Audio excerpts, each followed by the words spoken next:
So our first dietary related disease that we're going to be looking at is obesity. And by the end of today's lesson, we should be able to identify the causes of obesity and to explain the effects on health. So currently, all over the world, we are experiencing an obesity crisis, or it's the obesity epidemic, where it used to be that only elderly people suffered from obesity, but now more and more young children in nurseries or primary schools or secondary schools are being classified as obese.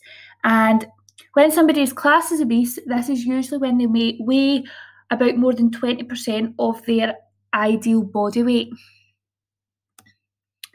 So, when the body digests fats, carbohydrates, and proteins, energy is released to carry out all activities. Energy input should never exceed energy output, as excess fat would be stored as body fat, leading to obesity. So the excess energy would be stored as fat, which would increase weight gain, which could lead to obesity. So down the bottom is my wee diagram. And if you are exercising as much as the energy that you are consuming is equal, then you aren't going to be putting any more weight on. However, if you aren't exercising, or if you are eating far too much energy by eating foods high in fat, carbohydrates, and protein and not burning off any energy, then your body is likely to store excess energy as fat, which can lead to weight gain, which then leads to obesity. So, obesity, this is going to be useful for you to take these down in your notes. Obesity is a condition of being very overweight with a very high degree of body fat, and the effects on health include things like high blood pressure, strokes, coronary heart disease or CHD, type 2 diabetes, and it can also lead to depression. So now we're going to look at dietary and non-dietary factors which can cause obesity. So looking at dietary factors, first of all, a diet high in sugar can increase the risk of you developing obesity. So sweets and sugary drinks contain high amounts of sugar, and the drinks with added sugar, for example, sweetened fruit drinks or fizzy drinks, will increase energy intake and contribute to weight gain. So a diet high in sugar increases your energy intake, which, if not burned off, is going to increase your chances of developing weight gain or obesity. A diet high in saturated fats, remember saturated fats, as we talked about before, include burgers, any animal products, cheese. Fast foods and convenience foods are popular and have a high saturated fat and energy content, which will contribute to weight gain. So again, if you're eating a diet high in calories like McDonald's, fast food, takeaways, and you're not burning this off, this will inevitably contribute to weight gain. A diet low in fibre and total complex carbohydrates. So quite often we always tend to remember that if we eat too much sugar or if we eat too much saturated fats, that it can lead to obesity. But we do forget that if we eat a diet low in fibre or fruit and vegetables, then these things are just as likely to cause obesity.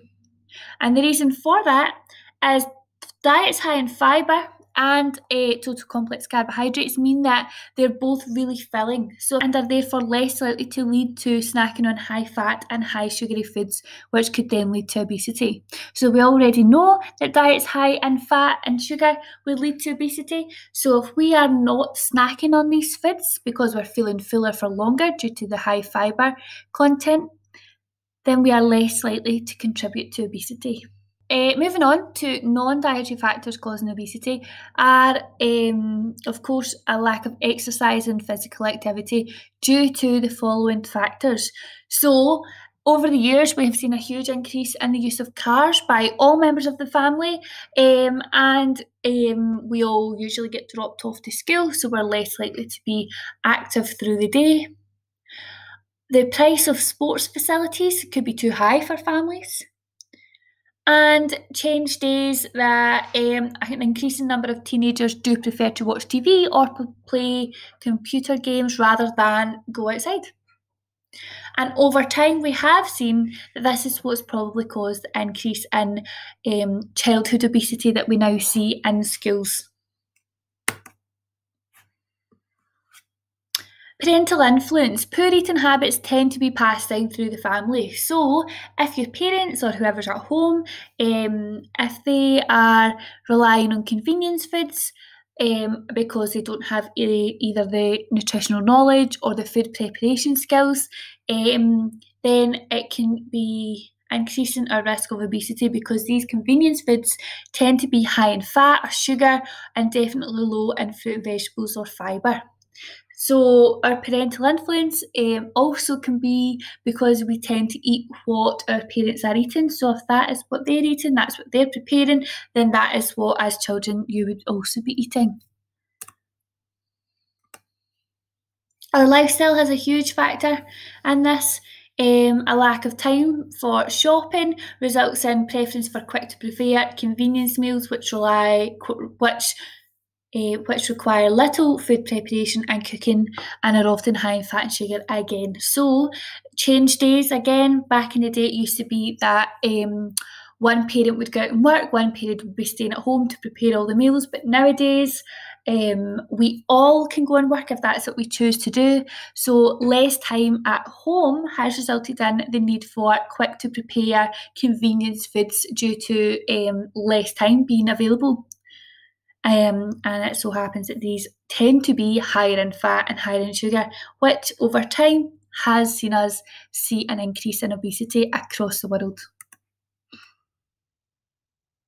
Family income. Now, if I were to give two people a fiver to go to the shop and I said that you could only buy healthier foods versus rubbish like crisps and sweets and juice, I would see that the person buying all the rubbish basket would be much fuller than those that are buying fresh fruit and vegetables or fresh meat. So, where income is limited, then cheaper, poorer quality foods may be bought that are often high in saturated fats and sugar, like all the crisps and snacks in that basket. As well as that, if a family had a higher income, it may mean more disposable income, providing greater opportunity to buy more snacks and takeaways, which could also increase the risk of obesity. So, we have identified causes of obesity, looking at dietary and non-dietary factors, as well as making sure we are able to explain the effects on health that obesity could have. And we're going to look at all of these in more detail in other dietary related diseases lessons that are to come.